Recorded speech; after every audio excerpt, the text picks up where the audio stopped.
Saya harap saudara dan saudari sekalian sihat walafiat. Terlebih dahulu saya ingin memohon maaf kepada saudara dan saudari sekalian kerana dalam keadaan negara kita sedang berhadapan dengan cabaran besar menangani pandemik COVID-19, saya terpaksa tampil untuk menjelaskan kedudukan Kerajaan Perikatan Nasional dan keabsahan saya sebagai Perdana Menteri.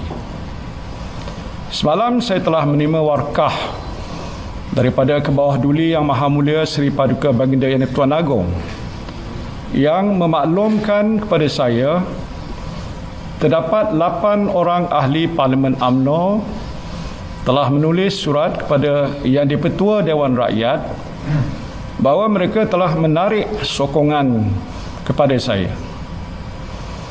Di dalam warkah ini, Kebawah Duli Yang Maha Mulia Seri Paduka Baginda Yang di-Pertuan Agong telah memetik 2 peruntukan dalam perlembagaan persekutuan.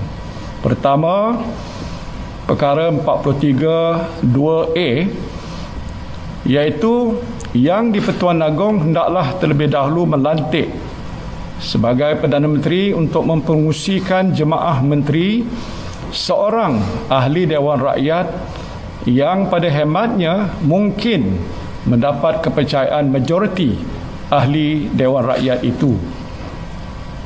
Dan kedua, perkara 43(4), iaitu jika Perdana Menteri tidak lagi mendapat kepercayaan majoriti ahli Dewan Rakyat, maka Perdana Menteri hendaklah meletakkan jawatan jemaah menteri, melainkan jika atas permintaannya Parlimen dibubarkan oleh Yang di-Pertuan Agong. Sehubungan itu, saya telah dititah menghadap oleh Kebawah Duli Yang Maha Mulia Seri Paduka Baginda Yang di-Pertuan Agong pada jam 11 pagi hari ini. Dalam majlis menghadap pagi ini, saya telah menyembah maklum kepada Kebawah Duli Yang Maha Mulia Seri Paduka Baginda Yang di-Pertuan Agong bahawa saya telah menerima sejumlah surat akuan daripada ahli-ahli Dewan Rakyat yang meyakinkan saya bahawa saya masih mempunyai kepercayaan majoriti ahli Dewan Rakyat pada masa ini.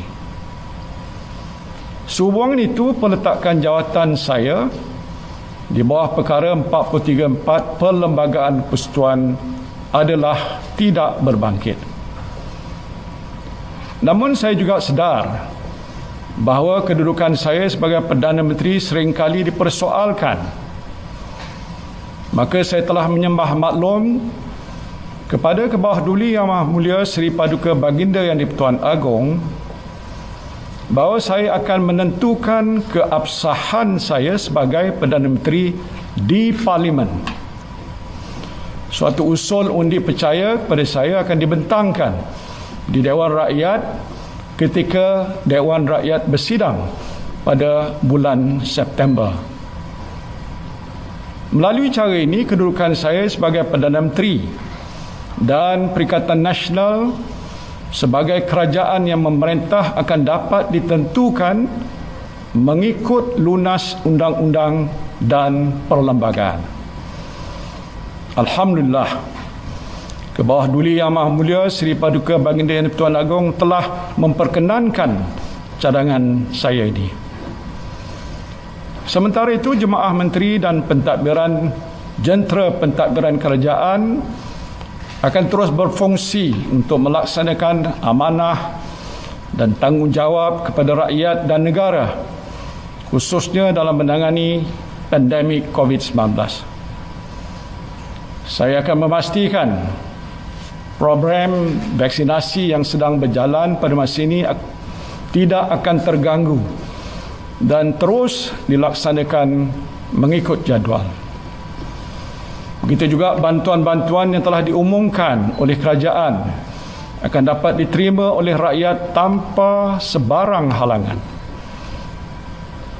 Saya menyeru kepada semua penjawat awam, khususnya para frontliners, agar terus tabah melaksanakan tugas dan tanggungjawab anda tanpa terganggu dengan kamalat politik yang sengaja dicetuskan oleh pihak-pihak tertentu yang cuba menangguk di air yang keruh.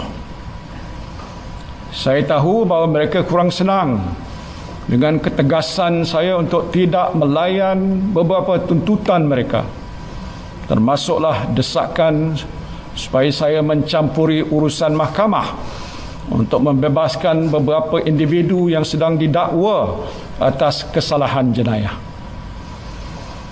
Saya juga telah dituduh menderhaka kepada raja, sedangkan apa yang saya lakukan adalah semata-mata untuk memelihara keluhuran perlembagaan dan mempertahankan kemuliaan institusi raja berperlembagaan. Saya tidak akan mengorbankan prinsip saya dan membelakangi sumpah jawatan saya untuk menunaikan segala kewajipan dengan jujur, menumpahkan taat setia kepada raja dan negara serta memelihara, melindungi dan mempertahankan perlembagaan. Saya doakan agar rakyat dan negara kita terus dilindungi oleh Allah Subhanahu wa taala dan kepadanya lah jua kita berserah. Faiza azamta fatawakkal 'ala Allah. Wabillahi taufiq wal hidayah. Wassalamualaikum warahmatullahi wabarakatuh.